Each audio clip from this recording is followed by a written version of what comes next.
Well, hey there, fans. Welcome back to another episode of Let's Talk Spoilers, and today we're talking spoilers for Deadpool 2. Now, I know I'm late getting this up. It's been very busy. Had graduation weekend, Memorial weekend, started a new job, had a lot of stuff go wrong there, and so we got a lot of backup. But, getting into Deadpool 2, it's an enjoyable movie.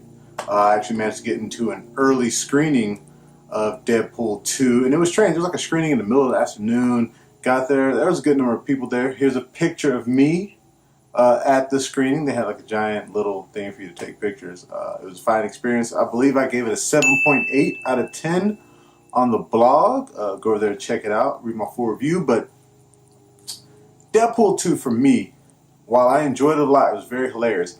It is not what I wanted out of a Deadpool film. Now I understand why the original director, Tim Miller, I believe, why he left the project. He wanted to keep go in a more serious tone while keeping some of the jokes, while Ryan Reynolds and others wanted just to leave it as a comedy, basically.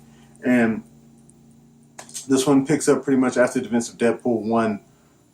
Deadpool now, after having taken down Ajax and all of them, he's gotten worldwide notoriety on the hitman circuit, and now he's doing all these global missions and making big bang, taking out people in like Tokyo and California, just going everywhere on these missions. And he's still with Vanessa. And the scene opens up with a funny thing. He gives her a token from when they played skee ball in the first movie, and she gives him her IUD, basically saying, "I'm ready to have a baby." And actually rewinding, he was trying to kill this guy in the beginning, and the guy went into a safe room, so he wasn't able to kill him. And this guy later comes back and tries to kill Deadpool. Him and his guys, they all fail, but they manage to stab or shoot. They manage to shoot Vanessa, and she dies. We get in the movie, she's dead. And then you get into the opening credits, which is hilarious. Actually, it's a James Bond riff style opening, which is why you have not Alanis Morissette, Celine Dion singing the opening song, which is great. And they still do the same thing with the comics, where they make fun of the people who wrote it and the directors and the company, the studio that killed Wolverine. And Deadpool actually does get revenge on that guy. He hugs him. You're like, oh, is he giving up his ways? But no, he hugs him so a car can hit them both, knowing Deadpool will regenerate and the guy's gonna die. So, and one movie, Ryan Reynolds is great as Deadpool. He's always great as Deadpool. Does a great job. Zazie Beetz, I like to call her Zazie Beetz, but she is wonderful as Domino. Perfectly cast in every aspect. I loved her. Great, one of the standouts of this movie. Josh Brolin is Cable. Great casting, great choice. Wasn't really given a lot much to do. Neither was Domino, but they were great casting choices, but wasn't really given a lot to do. And I'll get more into that later. But getting to the story, Vanessa's dead. Deadpool wants to kill himself because he doesn't feel any reason to be in the world anymore. He wants to join her in the afterlife, but he can't because she says his heart's not in the right place. And then Colossus shows up and takes to the X-Mansion and says, all right, you should join the X-Men now.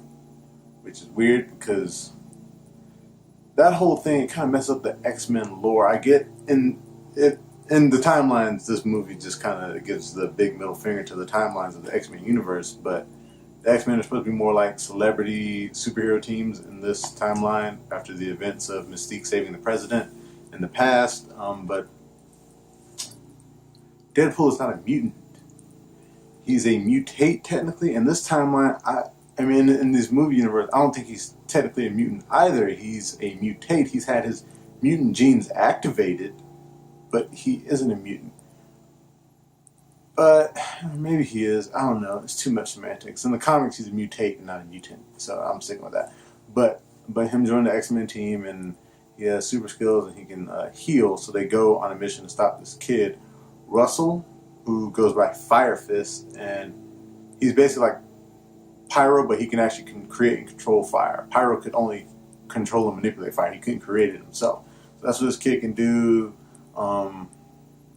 And the actor, I can't remember his name right now. I knew he's from New Zealand. He's pretty funny in the role.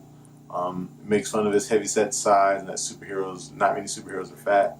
So that was pretty interesting. But turns out the school he's at is like torturing these mutant kids, telling them that their powers are bad and making them, just mean people. And he was trying to kill his headmaster, and Deadpool kind of gets this and kills one of the guards, and Colossus knocks him out, and they both get sent. Him and this boy get sent to jail. They get sent to jail. And this is when the movie starts going. The Department of Mutant Control has a jail for all, I guess, bad mutants or mutants who've done terrible things. They have these collars on that stops their powers. And we get a flash forward to the Cable. He's looking over these burnt corpses, and he's like sad. Then he cuts on the time machine and goes back in time. Looks like comic book Cable. He looks awesome. Goes back in time. Then she shows him in the past. He asks, what year is it? And this is basically a Terminator ripoff. She's like, what year is it? They're like, what kind of question is that? Knocks them out, takes their truck and their beer. And that is actually, if you're in cartoons, whatever, it shows where they meld together different types of years in society and technology. When somebody asks, what year is it? They always say it's a stupid question because they never want to say exactly what year it is, because it's like an amalgam of different time periods. They do this in the TV show Archer a lot. Like, they have stuff from the Cold War, stuff from modern days, stuff from like the 50s. And whenever somebody brings up the year, nobody ever says exactly what the year is, or nobody knows, or they're too drunk to remember the actual date. So that was actually a funny little nod to people who know what that is. But back to that, Cable's in the past now. Deadpool's giving up on life with his collar on, prohibiting his mutant powers of healing. His cancers come back, and he's going to die as long as that collar's on. And you can't get him off. Nobody knows his passwords. Cable shows up to kill Russell. Deadpool, tries to save him, ends up getting beat by Cable, but the collar comes off, so he's able to fight him, and they both get knocked out. Well, while in there, you meet Black Tom Cassidy, who in the comics is a powerful mutant in terms of, not necessarily strength, but in terms of his reach and the people he knows and his society, but through wood and objects, he can create, like, beams of energy. And in this one, he's just kind of there as a joke, and he's in the part of Mutant Control prison and doesn't really do much. He's more like just a prison bully. And they do make a lot of race jokes about, but I think he does get killed. And like, you killed Black Tom Cassidy, you racist. He's not black. Black Tom Cassidy is a white person, but his name. See, the movie is actually very funny, and I'll give it that. It's funny. I mean, the things it does makes you laugh. Some jokes land. A lot of jokes land. Some of the jokes don't. But basically, Cable comes back. Russell's on the bus. They have to stop Cable from attacking the bus and killing Russell. So this is when he assembles his X-Force team. You got Domino, Shatterstar, Peter, Vanisher. Vanisher's hilarious because he's just an invisible guy. You don't actually see him. During the interview, he's not actually there, but he's on the jet. It's just like a floating... It's a floating parachute. Bedlam. Who else is there? Peter Skarsgård. One of the Skarsgård. Bill Skarsgård, I think. He plays some guy who vomits up like acidic stuff. I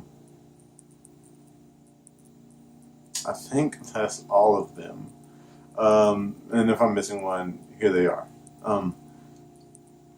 But Shatterstar actually mentions that he's from Mojoverse, which is an alien planet, which makes sense from the comics, but we've seen nothing of aliens in the movies. X-Men Dark Phoenix is supposed to deal with aliens or Skrulls or some coming to Earth, so that'd be a great connection there, but they're probably going to drop the ball on that for I'm hearing about Dark Phoenix.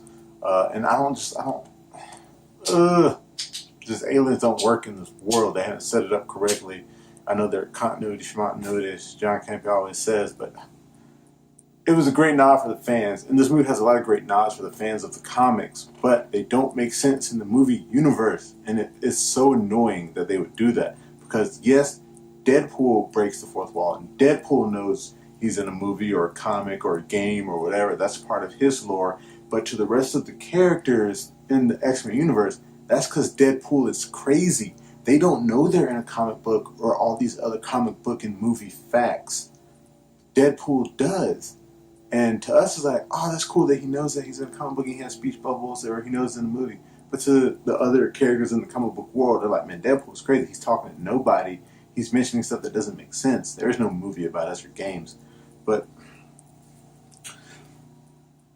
we get to them doing on the mission to, stop Cable from killing Russell. And this is hilarious because they talk about X-Force. We're doing X-Force. And they all die before the mission even starts. But Domino survives. But like the Vanisher runs into, there's like a wind advisory in effect. They mentioned that, and Vanisher gets to some power lines and he's electrocuted. And it's Brad Pitt. The guy's not Brad Pitt, but Brad Pitt plays the Vanisher character. That's hilarious. Bellum gets hit by a bus. Shatterstar. I think he goes into like a wood chipper and just. Bill Skarsgård's character, I can't remember his name, but he gets kind of stuck in a wood chipper and Peter goes to save him. Because Peter survives at first.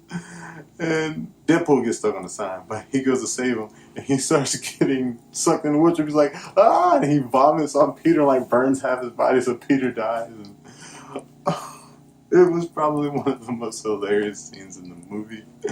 And of course, there's this cool action sequence where Deadpool's chasing down the bus. Domino, of course, they had this whole thing about how luck isn't the power, but her power is demonstrated phenomenally in the film. The way you see her surviving all these instances, it was great, top notch to them for that. But like, she goes in, she's fighting Cable. It's a good scene because she's only holding her own because she's lucky. And like the whole scene where Deadpool's chasing down in the Vespa and he's about to get him, he's like, I got it! No, I don't! That was funny. They have him making all these references to who Cable is, like calls him One-Eyed Willie from the Goonies, because Josh Brolin Jr. was in the Goonies. And Cable has like the one glowing eye. Calls him Thanos. And like when the whole scene where he's shooting at him, he's blocking him. He actually blocks a couple of the bullets, which was proved to be actually possible, but he blocks a couple of the bullets. But of course, the way the guns are shooting, some still hit him, but he heals. It doesn't matter. But that's a joke to his comic book accurate portrayal in the beginning of X-Men Origins Wolverine, where he blocks all the bullets really fast. And they're just making fun of that, which Deadpool actually should be able to. He's that good of a swordsman in the comics. Him blocking all his bullets is normal. But they're making fun of, like, people can't really do that, even though Deadpool should be able to really do that. But it was a nice little joke and a callback. But they save Russell. Russell unleashes the Juggernaut, and Deadpool makes all these jokes about how much he loves the Juggernaut. And I'll get into the Juggernaut later, and I'll get into what I thought about the characters. Rips Deadpool in half. Turns out the Juggernaut is actually voiced by Ryan Reynolds, just his voice is deepened. That was funny. He goes. They end up, Cable comes to him. They save Russell in, take down the Juggernaut, Oh, I do forget at one point when they're at the X-Mansion, of course, you get to see the X-Men. They're hiding from Deadpool. But it's the younger X-Men. So, it should have been Kelsey Grammer, Halle Berry, and James Marsden. It should have been those X-Men, but it wasn't. It was like the new younger X-Men, which doesn't make sense at all. It's funny, but it doesn't make sense. And that's the problem. Like, I'll just get into that later. Movie wraps up nicely. Cable stuck in the past. Yada, yada, yada, yada. There's so much to talk about. I want to keep this video as short as I can. But I love Deadpool. He was great. I love Domino. She was great. I do wish she had the white skin, but they're keeping it realistic, and that works. Like, I don't understand why she's realistic in the way she looks, but nobody else is realistic in anything else. Cable, none of his backstory is explained, except for the fact he's coming to kill Russell, because in the future, Russell gets a taste for killing and ends up becoming like a wanted mutant criminal who Cable's hunting for who knows what reason, or who Cable works for. But he's not shown to be the son of Cyclops and Jean Grey, nor the son of Cyclops and a clone of Jean Grey. In the comics, Madeline Pryor was the clone of Jean Grey, who was Cable's mom, made by Mr. Sinister. And the house that the kids are in was Essex House, which Nathaniel Essex is Mr. Sinister. Now, the Essex Corporation was seen in, not Days of Future Past, X-Men Apocalypse as getting Wolverine's DNA, and they ended up selling it to the group that made the clones in Logan. And so the Essex Corporation is a part of this universe, but I think they were supposed to be the main villains or buyers of whatever the thing in the Gambit movie, which isn't happening anymore, or we don't know what's going on with that. So they have all these continuity things they're putting in there that aren't adding up, technically, and whatever. But yeah, so no backstory for Cable, even though he's cool. Why he has the metal arm, like the virus, like in the comic, we know why he has that virus and it's taking over his body, but it's not made any allusions to in the movie. Neither is his eye. Neither is the fact that he's one of the most powerful telepaths in the world. Like, he has like no powers but like super strength, which is just so weird. Like, he's just kind of there for shits and giggles. He's there just, hey, we have Cable, which is fun, but it doesn't make for a great movie. I mean, this movie could have been great. It really wasn't. It's good comedy. X-Force cameos are great. Juggernaut. Now, Juggernaut in this, like I said, he's a CGI character voiced by Ryan Reynolds. He looks like comic book Juggernaut. Has a big dome. He's huge. But here's the thing. I like how he looks and how comic book fans like myself and cartoon fans like, ooh, that looks like a Juggernaut. I actually like the Juggernaut from X-Men The Last Stand better. He was set in a real world. He was buff. He wasn't too huge. He had a helmet that was similar to the dome. And it was played by Vinnie Jones, and they actually threw in that line, I'm the Juggernaut, bitch. Like, they gave us a realistic Juggernaut. Now, if they brought Vinnie Jones back and, put stuff on him, made him look like super buff, and just gave him a more comic accurate costume, but he was still the same guy, same size, I would have loved it. But this one is just kind of like, oh, that's cool, but eh. And the CGI wasn't even that great on him. And in this movie, they do mention that, okay, he's still a mutant. In the comics, he's not a mutant. He has like this mystic stone that grants him his latent mutant powers. He's not an actual mutant. And in the comics, he is Charles' brother, which is mentioned in the movie. He talks about how Charles is his brother and his brother's in a wheelchair. But they're not brothers in the movie universe. So he's making a reference to the comics that doesn't make sense in the movie universe. It's just so silly. And like if Deadpool made that reference, it would have been funny and it would have worked. But him making that reference was off. And the whole movie is just off in that aspect that it caters too much to things fans love as opposed to making like a really good, serious Deadpool movie with comical aspects, with Deadpool being the crazy one making all these fourth wall breaks, which he does so many in this movie. It's almost ridiculous. But overall, I enjoyed it. I'd say we don't know if there's going to be a Deadpool 3 if this Disney buyout happens or Comcast buyout, whatever happens. We do know they're trying to fast track X-Force. And speaking of that, I mean, Colossus actually looks better in this movie. I didn't like his CGI in the last movie. He looks better in this movie, although I still wish he was more in line with the original movies. Anything else? I mean, like I said, they could have done better. They made a decent movie. I don't think it's going to have nowhere near the legs that the first Deadpool movie had. At this point, they're just kind of making movies for fun, which is great. They should just stop trying to connect them so much, because this one, with the post-credit scenes, Cable, when he ends up saving Deadpool's life and gets stuck in the past, which is basically for the reasons of him having being around for the X-Force movie, because he could have gone back and just never gone back in time, and the whole thing, it doesn't matter. But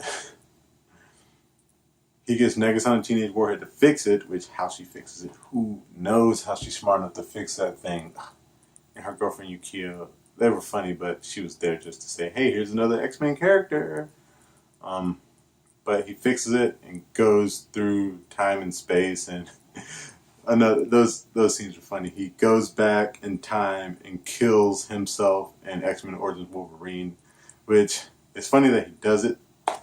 And you get that Wolverine cameo, so now he's technically been in every X-Men movie. Although in the first Deadpool, he was just like a Hugh Jackman cutout.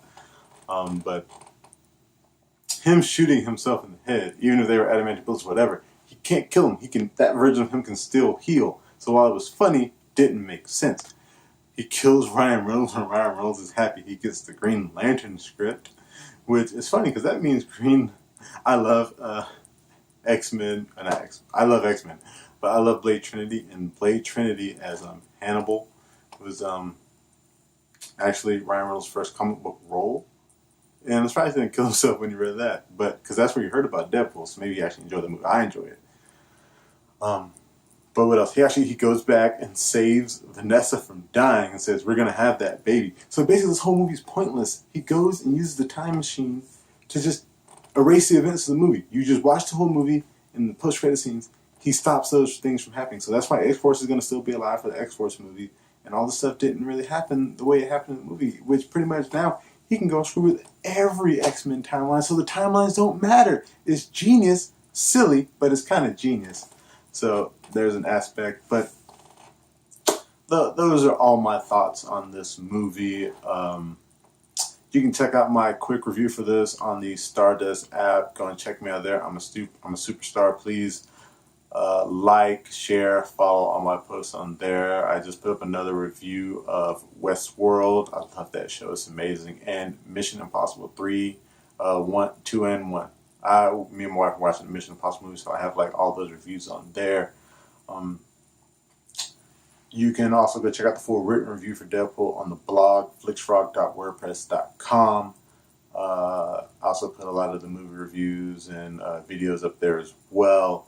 You can find us on Facebook, Twitter, Instagram, Google+. Please check us out there. We could definitely use more likes and follows. And speaking of likes and follows, subscribe to this YouTube channel. We could definitely use more subscribers here. Like, shares, hit that button, make it happen. We're also on Reddit. Head over to Reddit, follow us there. I share the reviews, videos, etc. all on Reddit as well. The next Let's Talk Spoilers will be a solo Star Wars story. I'm probably going to record that later today if I can. I'm really behind. I'm going to get that done for you guys as soon as I can and get it up and posted.